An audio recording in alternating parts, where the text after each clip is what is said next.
Hello दोस्तों और स्वागत है आपका इस एनालिसिस में। आज हम इंग्लिश लिटरेचर की एक बहुत ही इंपॉर्टेंट और सच कहूं तो काफ़ी कॉम्प्लेक्स कविता को समझने की कोशिश करेंगे, जॉन मिल्टन की लाइसिडास। ये कविता ग्रीफ, जस्टिस और होप जैसे बड़े थीम्स को छूती है। तो चलिए इस मास्टरपीस के हर हिस्से को आराम से डिटेल में समझते हैं। तो शुरुआत एक बहुत ही बेसिक सवाल से करते हैं। एक कवि, एक राइटर मौत जैसी सच्चाई का सामना कैसे करता है? लाइसिडस पोएम असल में मिल्टन की एक कोशिश है इसी यूनिवर्सल सवाल का जवाब आर्ट के जरिए ढूंढने की। ये सिर्फ एक कविता नहीं है, ये तो फीलिंग्स का एक पूरा समुंदर है जिसमें आज हम डाइव करने वाले हैं। इस पूरी जर्नी को आसानी से समझने के लिए हमने इसे 6 हिस्सों में बांटा है। पहले हम समझेंगे कि यह पेस्टोरल एलेजी होती क्या है, फिर हम उस शेपर्ड के दुख भरे गीत को सुनेंगे, उसके बाद हम अलग अलग मॉर्नर्स से मिलेंगे और सेंट पीटर के गुस्से को महसूस करेंगे। फिर हम देखेंगे कि कैसे दुख आशा में बदलता है और आखिर में कवि एक नए मकसद के साथ आगे कैसे बढ़ता है। ये पूरा स्ट्रक्चर नरेटर की इमोशनल जर्नी को फॉलो करता है। ओके, तो चलिए शुरू करते हैं। किसी भी आर्ट को अच्छे से समझने के लिए ना उसका कॉन्टेक्स्ट और उसका फॉर्म यानी कि वो किस तरह से बनी है ये जानना बहुत ज़रूरी है। तो सबसे पहले हम सीन सेट करते हैं। तो ये पेस्टोरल एलेजी आखिर है क्या चीज? सोच के देखिए, ये एक तरह का शोक गीत है, एक सैड सॉन्ग जो गांव के सुंदर माहौल में सेट होता है। इसमें कवि खुद को एक गडेरिया यानी शेपर्ड के रूप में देखता है और अपने एक साथी शेपर्ड की मौत पर अफसोस जताता है। मजेदार बात यह है कि ये साथी शेपर्ड असल में एक साथी पोएट होता है। मिल्टन ने इस बहुत पुराने क्लासिकल फॉर्म को उठाया और उसमें अपना पूरा दिल उंडेल दिया। चलिए इस पोएम के बारे में कुछ जरूरी बातें जान लेते हैं। इसे लिखा है जॉन मिल्टन ने अपने कैम्ब्रिज के दोस्त एडवर्ड किंग के लिए। बेचारे एडवर्ड किंग 1637 में आयरिश सी में डूब गए थे, तो ये कविता उनके दुख में लिखी गई है।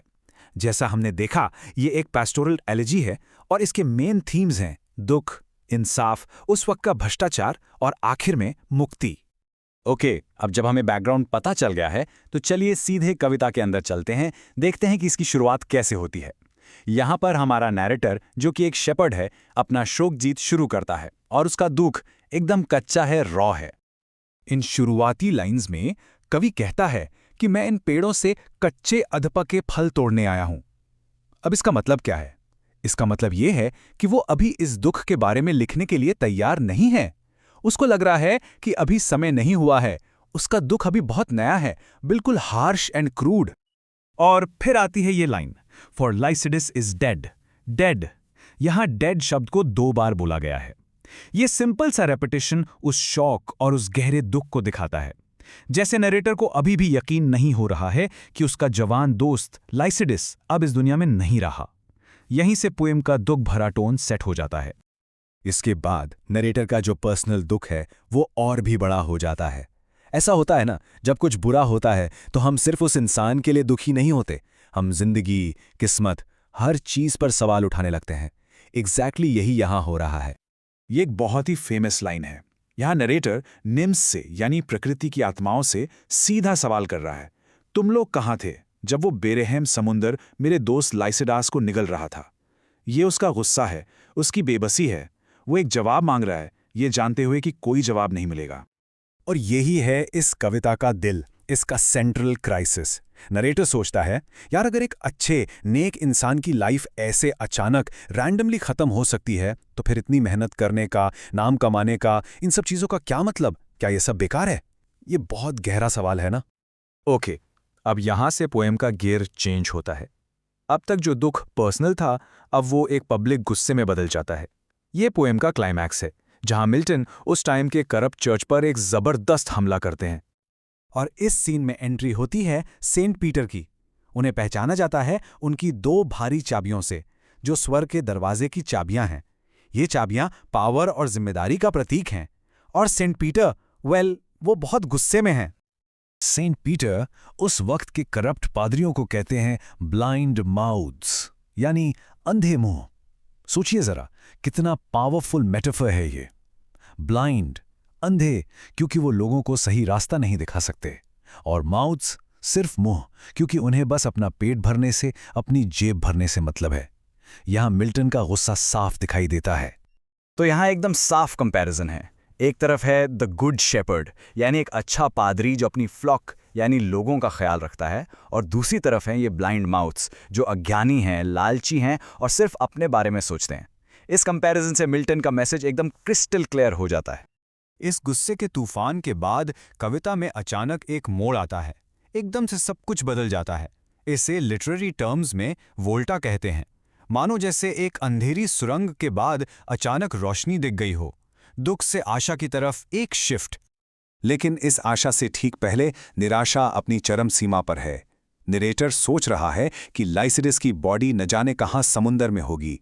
उसको एक आखिरी विदाई तक नहीं दे सकते। ये एक ऐसी बेबसी है जिसे बयान करना मुश्किल है।